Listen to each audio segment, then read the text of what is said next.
Mesdames et messieurs, bonsoir et bienvenue dans l'invité de la rédaction. Le Maroc traverse une vague de froid qui devrait se poursuivre jusqu'à vendredi.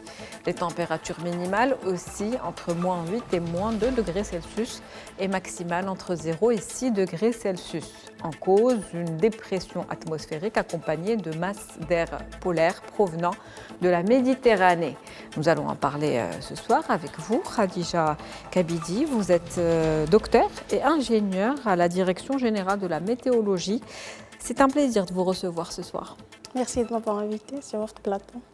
Alors, une dépression atmosphérique accompagnée de masses d'air polaire provenant de la Méditerranée. Est-ce que c'est ce qui explique cette vague de froid qui est en train de traverser le Maroc ? Oui, exactement. Donc, on a l'association météorologique actuelle se caractérise par une dépression sur le bassin méditerranéen et accompagnée de masses d'air avec un flux du nord, donc des masses d'air froid polaires, donc qui traversent donc une grande partie du royaume et qui va influencer donc les températures minimales et maximales. Mmh. Quelles sont les régions qui sont les plus touchées par cette vague de froid, particulièrement au Maroc ? Donc, les régions se trouvent dans les zones des hauts moyens Atlas, particulièrement, et sur les plateaux orientaux. Donc, ce sont les régions les plus touchées par cette vague de froid. Donc, en particulièrement donc, la province d'Ifrane, Midelt, Sfaro, etc. Donc, Beni Mellal, Azilal, Midelt, donc El Haouz. Donc, toutes ces régions seront concernées par une vague de froid plus ou moins intense ces jours. Alors, je le disais en préambule. Et ça a donné lieu à une vigilance donc orange, donc, en raison de cette vague de froid. Une alerte orange qui pourrait se transformer en une alerte rouge par la suite, peut-être actuellement, donc, c'est orange, donc on est jaune-orange. D'accord. Quelle est la durée prévue? Alors, selon ce que j'ai lu, c'est jusqu'à vendredi, mais est-ce que ça peut aller au-delà de cette date, donc cette vague de froid? Donc, les prévisions donc, pour cette vague de froid, donc, ça va s'étaler, Inch'Allah, donc, du mardi au vendredi. Donc, il va persister 4 jours à peu près, donc la fin de ces semaines jusqu'à vendredi, Inch'Allah. Une vague de froid donc, qui a déjà commencé et qui devrait se poursuivre encore. Est-ce qu'on peut dire que ça arrive au bon moment, météorologiquement parlant? C'est un froid normal alors qu'on est en plein mois de janvier, donc rien à signaler? Oui, c'est un phénomène, on est dans une période hivernale, donc c'est un phénomène normalement attendu. Donc on a l'habitude d'avoir des valeurs assez négatives, plus ou moins, donc le mois de janvier, février, donc la saison hivernale, donc on peut avoir donc ces valeurs de température. Donc ça n'empêche que donc il faut prendre les précautions nécessaires, donc surtout pour les agriculteurs. Donc, adopter donc, des systèmes de précaution donc, pour leur culture et aussi pour les citoyens, donc, prendre les mesures nécessaires et ne pas s'exposer longtemps au froid. Donc, comme ça a un impact sur la santé publique. Et donc, on a tendance à avoir une croissance donc, pour les maladies respiratoires ou les maladies cardiovasculaires. Donc, il faut être plus ou moins vigilant. Comment se préparer justement à ce froid ? Oui. Comment se préparer justement donc à ce froid quand vous parlez du citoyen marocain, mais aussi de l'agriculteur? Comment doit-on se préparer? Justement, il faut se préparer par prendre les mesures de précaution. Donc, pour conserver, ne pas essayer de conserver les cultures, pour éviter les endommagements. Et pour les citoyens, donc, de prendre les mesures, ne pas s'exposer donc d'une manière lente, durable, donc au froid. Donc, comme ça a un impact sur la santé. Et donc avoir un comportement plus ou moins adapté. Donc il vaut mieux adopter la prudence. En tout cas, je le disais en préambule tout à l'heure, les températures aussi entre -8 jusqu'à 9 degrés Celsius.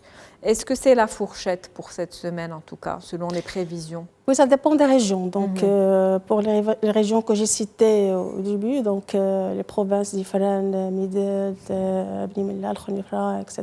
Donc, on a une marge de température qui varie entre -8 et moins 2 degrés. Donc, pour les températures minimales. Alors, pour les températures maximales, donc, on aura une variation entre 0 et 6 degrés. D'autres régions, donc pour la rive méditerranéenne ou pour Jarada par exemple, donc on aura Husseima, Chefchaouen, on aura une fourchette de température minimale qui va varier entre -1 et 4 degrés. Moins de 4 degrés pour d'autres régions, donc, telles que la région de Casablanca, Ben Slimane, Jida, Sidi Ben Nour. Donc toutes ces régions où Jida auront des valeurs inférieures à 4 degrés. On aura une variation de température maximale qui ne va pas dépasser donc, entre 3 et 9 degrés. Et météorologiquement parlant, quels sont les principaux facteurs qui favorisent ou qui influencent donc, cette trajectoire de masse d'air dont on parlait tout à l'heure en préambule et l'intensité de ces masses d'air froides? Oui, donc effectivement, donc, il y a des facteurs qui agissent sur la trajectoire et sur l'intensité des vagues de froid. Donc on cite les systèmes de pression. Donc si on est dans une zone de haute pression, donc des anticyclones, donc on a un système de blocage qui se fixe comme une barrière, donc qui empêche l'infiltration des masses d'air froides. Contrairement si on est dans une situation de zone de dépression, donc une zone de basse pression, qui favorise par contre l'infiltration des masses d'air froid. Donc accompagné aussi par un flux, donc il y a le facteur système de pression, il y a aussi le facteur vent en altitude, particulièrement donc les courants de jet, donc les flux de masse d'air donc en haute altitude. Il y a aussi un facteur qui se caractérise par les conditions ou les caractéristiques géographiques. Donc la topographie, donc les chaînes de montagne et les reliefs qui font qu'ils amplifient la remontée donc, des masses d'air et renforcent donc, le refroidissement qui seront accompagnés généralement par des précipitations sous forme neigeuse. D'accord, et les pluies? Et aussi précipitations neigeuses, donc pour des températures au-delà, on est à haute altitude. Des altitudes élevées. On s'attend et on observe également des pluies, n'est-ce pas? Des pluies, on peut avoir des vagues de froid et ne pas avoir des précipitations. Donc, pour l'instant, parce qu'il y en a, on parle des idées reçues qui attendent cette pluie pour que la température soit plus normalisée, en tout cas moins froide. Il y avait des pluies parce que cette dépression sur le bassin méditerranéen s'étalait sur l'est du Maroc. Et donc, ça induit un flux de masse d'air. Il y avait aussi en conséquence quelques pluies sur l'oriental. Et si on devait comparer cette vague de froid actuelle aux vagues de froid habituelles, donc qui ont déjà précédé celle-ci, les années précédentes, on est dans la normale, pas de froid extrême? En fait, si on prend les 2 dernières décades, le Maroc a vécu des épisodes de vagues de froid. En 2005, 2008, 2012, 2018 et même 2023. Donc il y avait des vagues de froid, mais qu'ils étaient irrégulières, sont considérées comme des vagues de froid irrégulières. Mais plus ou moins intenses, c'est-à-dire avec une intensité plus ou moins quand même assez prononcée. D'accord. Donc, mais sont irrégulières et peu fréquentes, deviennent de plus en plus peu fréquentes, si on le compare par rapport aux vagues de chaleur. Donc, c'est ça. Mais pour aujourd'hui, elles sont normales. On a par exemple, ces vagues de froid qu'on a vécues, il y avait des températures qui a frôlé les -14, -15 degrés, voire même récemment, en 2023, on a enregistré -12,9 degrés. Donc on est dans un retour à la normale. À Ifrane, donc le 29 janvier, donc avec des valeurs extrêmes. Mais